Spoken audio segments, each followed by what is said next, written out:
Well, welcome. It's good to be together again. We've got a great opportunity to continue to equip the church, which is exactly what we want to do. And today we have a real privilege to be able to talk about reaching an unreached people group, and that is the deaf community worldwide. And so I'm here with a very special guest. And I'm excited to introduce him to you. And I want to make a note that today we're going to be using an interpreter. And my guest is Chad Entenger with Deaf Missions. And his interpreter is Emily. And she will be voicing for him as he signs. And so, welcome, my friend. Well, thank you, brother. It's good to have you with us today. Thank you for taking the time to be with us. Yes, it's an honor to be here, and thank you to you for your care for reaching deaf people and giving us an opportunity to share what's happening. God's on the move, so thank you for caring about us. You're welcome. So help us understand a little bit about who you are and your story. Help us understand, were you born deaf? Actually, I was born hearing. I could hear when I was born. I have a hearing family. No one in my family is deaf. I was born in a Christian family. We have a strong heritage of Christian faith within my family. Wow.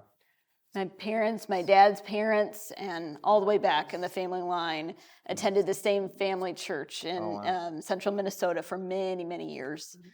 So when I was born as the first child, naturally, my parents expected that Christian faith would be passed on to me as well. When I was about 16 months to be more exact, I got spinal meningitis. Oh, wow. So it's a serious infection of the spinal cord. And some people can die from it. Some can become blind. There's a variety of things that can happen from that illness.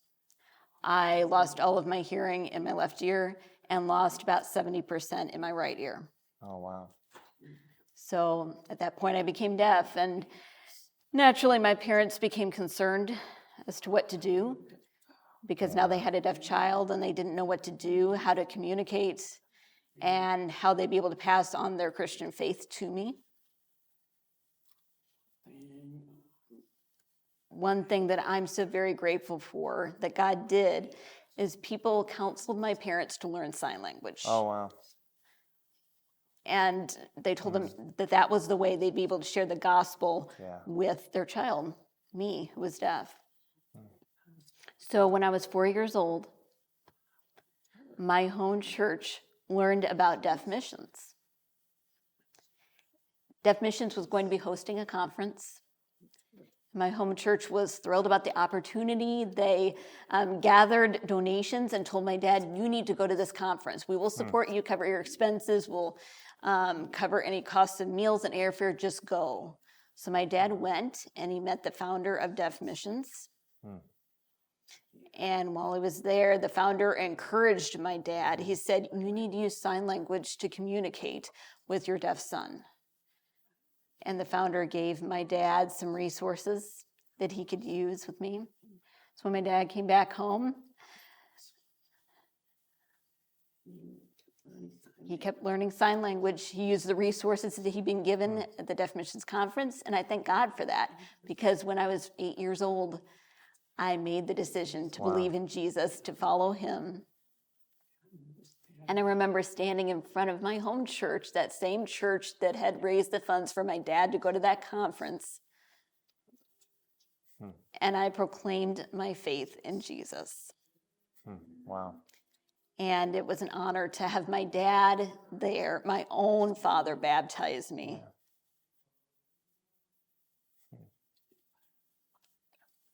They didn't let my deafness become a barrier to learning the gospel.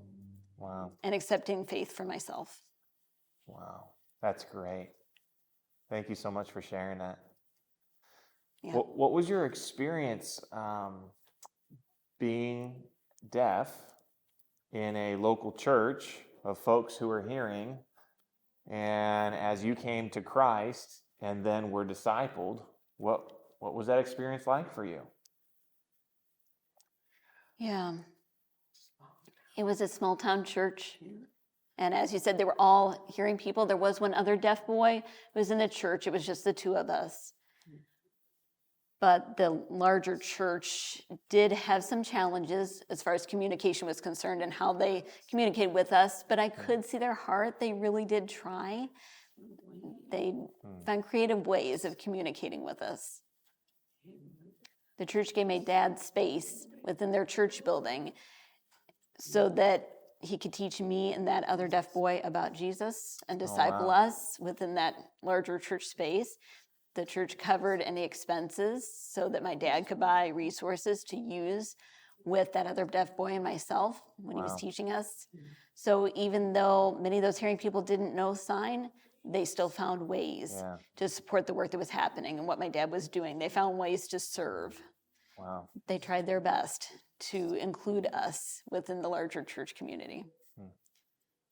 And I feel like they really did embrace us. And they worked hard to break down those barriers. So, I mean, just thinking back on that, I can still remember those people. And it's been years and years ago. Wow. And I remember when I proclaimed my faith in front of the church, some of the people that were watching, they were just tears running down their faces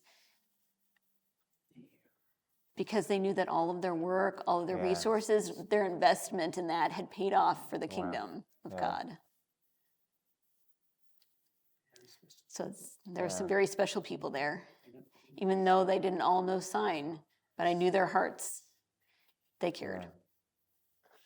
Well, and they probably never imagined that the investment that they made in you was now going to be really an international, evangelical and evangelistic effort as you are so actively reaching people for Christ. Right, exactly, yeah. Maybe they'd be a little bit surprised because I was never the most well-behaved boy growing up either, I gotta say. But yes. I'm still in touch with some of them. I'm just thankful for them. Some people might call me the chief executive officer of Deaf Missions, but I really feel like I'm more of that young boy still who's involved in giving back to the ministry that helped me. What they did for my dad, for my mom, for my home church, they trained my dad. Deaf Missions gave him resources that he can use to reach me and that other deaf boy that was there. I'm so thankful to Deaf Missions and my home church both. And now I have the opportunity to give back because I want other deaf children to have the same experience that I did, to have a home church who welcomes them, embraces them, finds ways to communicate with them, serve them, and show them a sincere heart of service, that God cares for deaf people, that Jesus came for deaf people too. Absolutely. Wow. That's amazing. So what happened in your life that transitioned you from being really the recipient of the work that was happening with Deaf Missions to being, now you're leading it? Really, it's a work of God. I graduated from high school and then went to college at Gallaudet University. Maybe some people may know that Gallaudet is in Washington, D.C., and it is a college for deaf and hard of hearing students. So I went there and got my bachelor's and MA there in deaf education. And I wanted to become a teacher. That was my goal in life. I love sports. I thought maybe I'd become a coach or something of that nature. I wanted to impact future generations of deaf children and youth. And I remember when I was studying in grad school, before my last semester, I was really seeking the Lord at that time, what his future might be for me. Should I pursue teaching or something else? And during those prayers, I just felt God working on me. It was like the Holy Spirit was prompting And he said, you need to think about deaf missions. Remember the impact that they had on you and your family and your home church as you were growing up. It was like a light bulb moment. I decided to go ahead and reach out to Deaf Missions. And the founder there, the CEO, was also the CEO at that time. So reached out to him and I said, I wonder if this is just God leading. I feel this prompting of the Holy Spirit to reach out to you and see if maybe there's an opportunity there to serve at Deaf Missions, to give back because of your impact on my life. So then the founder was, I think it was truly a God thing, because there had just been someone that had resigned at that point. Wow. And that person's job and responsibility thus far was a perfect match for what my gifts were that God had given to me. So there would be an opportunity that I could engage with deaf people and their families. And I just thought, this is perfect. Looking back, how Deaf Missions had impacted my family. And I thought, now I get to do that for other people, other families, and other churches. So I encouraged them in evangelism and discipleship. And then before I knew it, I graduated with my master's degree. And that summer, I went ahead and moved to western Iowa, near Omaha, Nebraska. And I started working with Deaf Missions, and I've involved there ever since. Wow. So, I mean, I just feel like it was a supernatural thing, how God worked it all out. Wow. That's incredible. Yeah. Help us understand the need. Help us understand the deaf community worldwide. Help us understand the need for the gospel to come to the deaf community.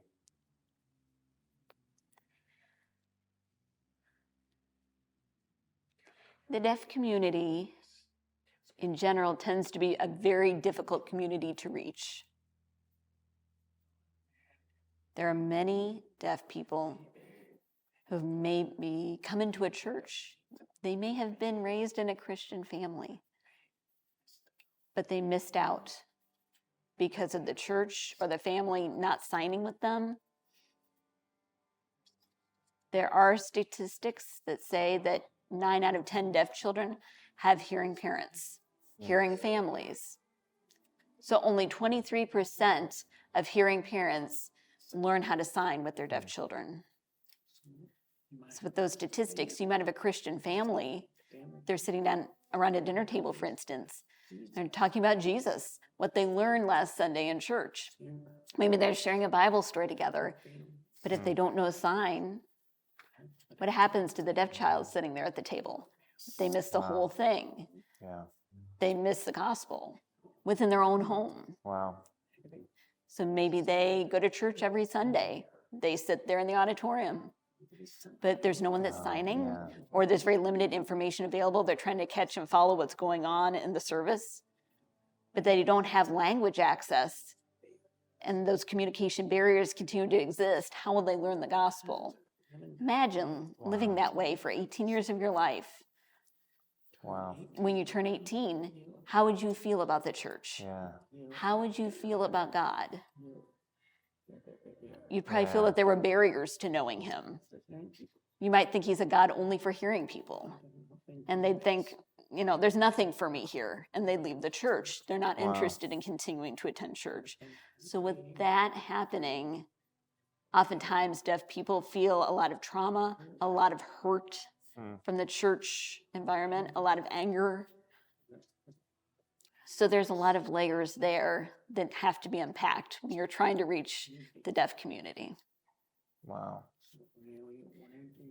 So when you want to reach deaf people, you have to use a holistic approach. You have to really take the time to engage, to build those relationships, and to help them through those various hurts that they've experienced, the pain, the trauma that's there. And break down those barriers little by little to help them understand who Jesus is. Even though they may have had a negative experience with the church or with their own Christian family, they need to know that Jesus is greater than that and that he can have a relationship with them. He can heal them. It's that language and communication barrier, past hurts, that can make it very hard to reach the deaf community. historically, one of the other big challenges that's been experienced is that there's not a lot of resources out there. There's not many that are designed and produced for deaf people. So now we're starting to see more and more resources pop up. We have an entire Bible in American Sign Language at this point. Yeah. We're seeing more and more sermons, more devotionals, more videos and films in sign language. So I really feel that God is on the move. We're seeing revival, and we will see more and more deaf people reached and experiencing Jesus in their own language, in their own heart language. Wow.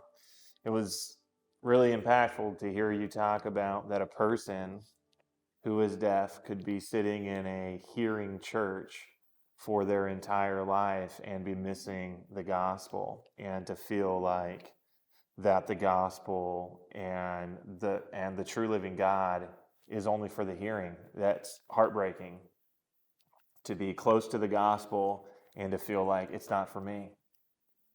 Yeah. Recently, I learned about an interesting parallel. The Native American tribes,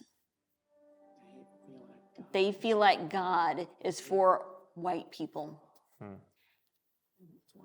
So I think there are some minority groups to this day that have their own experiences and their own challenges with God as well, in the same way.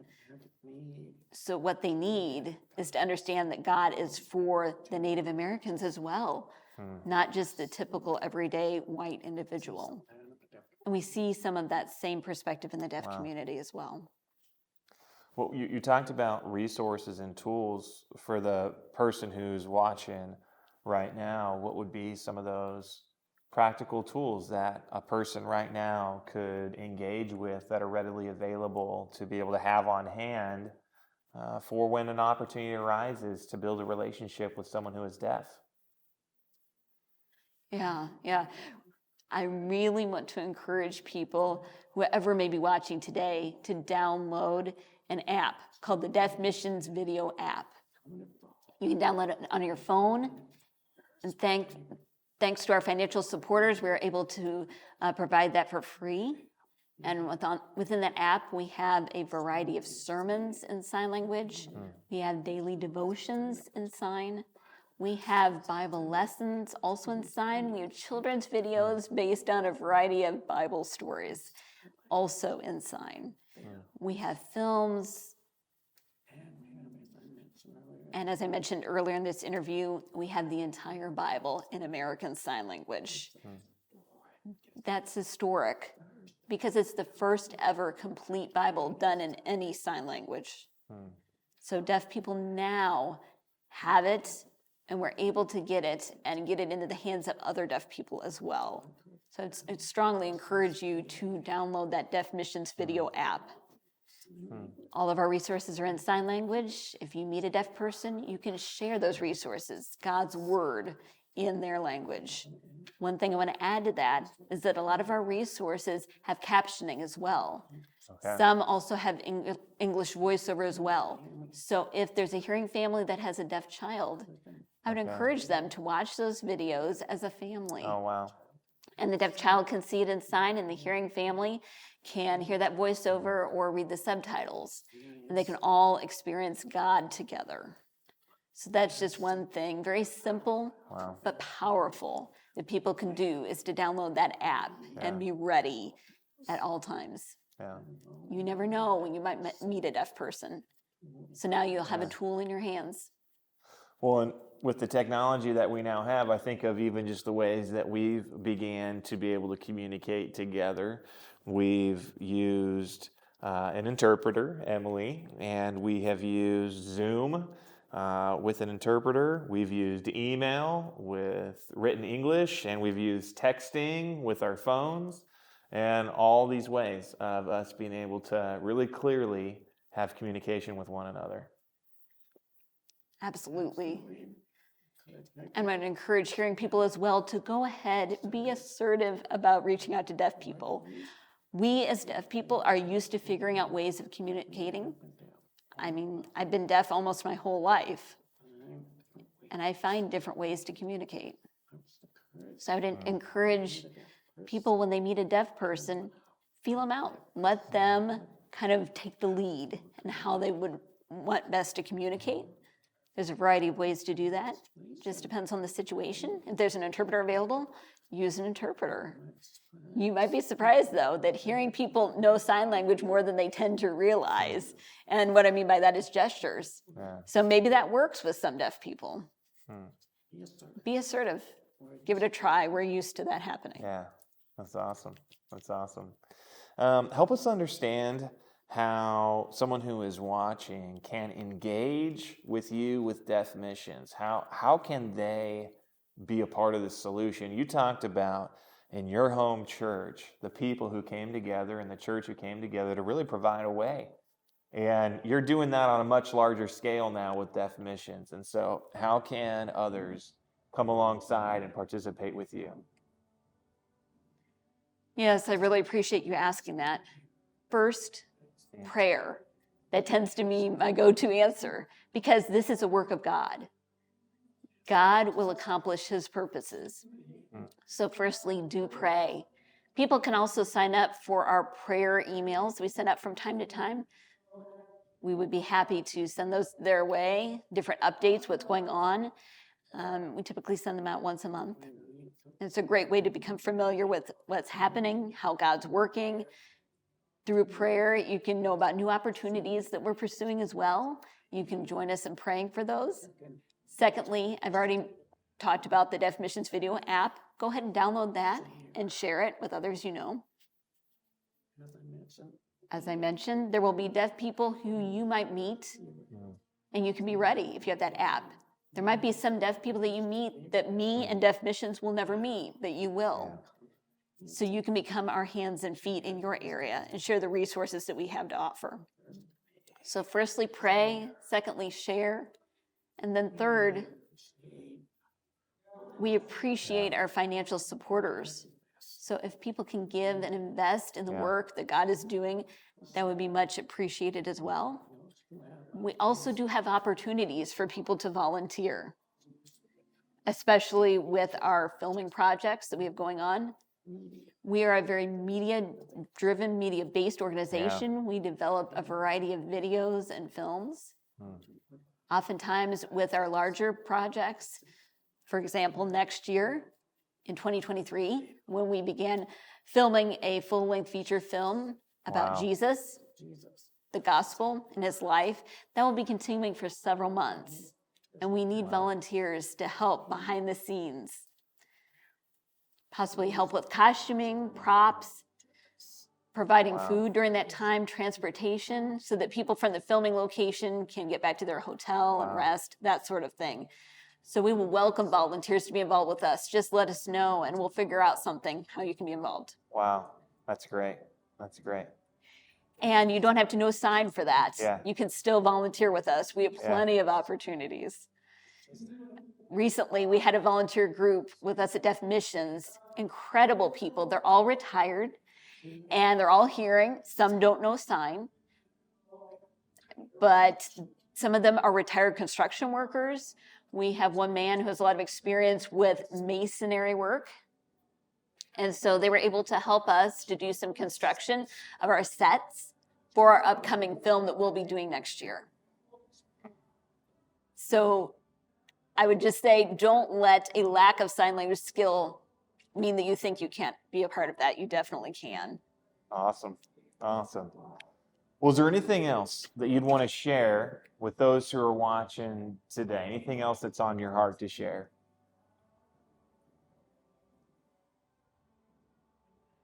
When you ask that question, it makes me think of our founder, Dwayne King.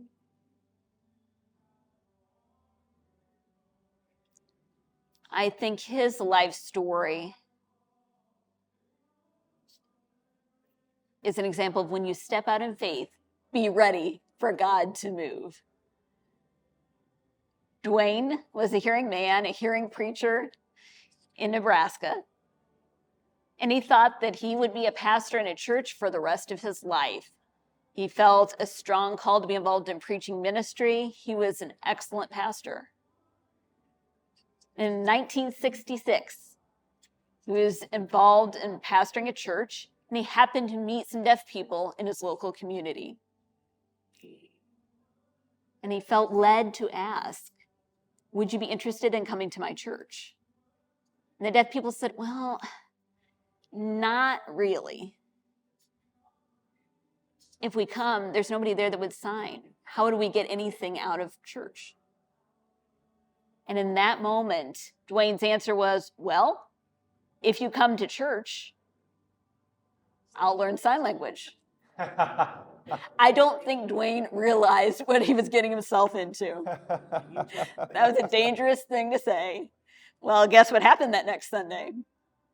They showed up at the church, and Dwayne remembered what he had said, that he would learn sign. And Dwayne did learn sign. Here was this hearing pastor. He planned to be in a church just working in regular pastoral ministry, but meeting those deaf people changed his life. He learned sign. And in 1970, Deaf Missions was born. That's when the ministry began. And he served as the executive director until the fall of 2007. So 37 years. He was the CEO and director, and then I took his place in that position. So Deaf Missions has been there for 52 years. And so it's only had 2 chief executives in that time. But he passed away just this past January at the age of 84. And his legacy, it's incredible. Through his call, the call that God gave him, he has impacted so many deaf people in over 100 countries around the world because he was willing to step out of his comfort zone, to listen to the call of God. And that shifted his entire ministry. And he reached even more people than he ever envisioned.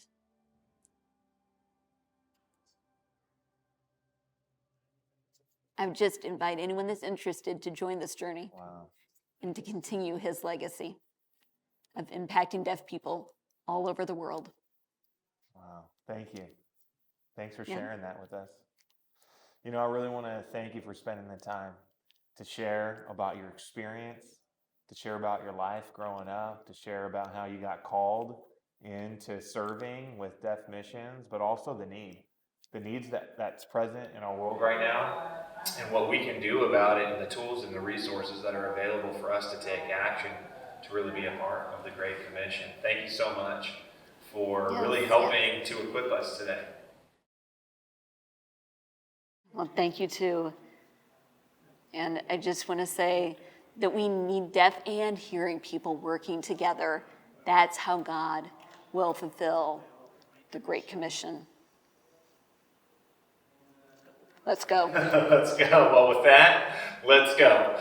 And I want to say thank you for being with us and really having an opportunity here to be equipped in how we can be a part of the Great Commission and how we can be used by God to go and to reach people and to reach an unreached people group, and that's the deaf community worldwide. So thank you again for being with us. Thank you welcome. for being with us, and we look forward to seeing you again real soon right here.